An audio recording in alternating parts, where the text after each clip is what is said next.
बाळा, हा प्रश्न मनाला अस्वस्थ करणारा आहे.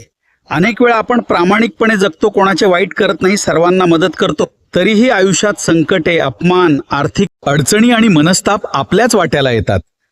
तेव्हा मनात प्रश्न येतो, देवा, माझ्या बरोबरच असे का? सोनं जसं अग्नीत तापवल्यावर शुद्ध होतं, तसं माणूस संकटातून अधिक मजबूत होतो. प्रत्येक दुःख आपल्याला काहीतरी शिकवून जातं.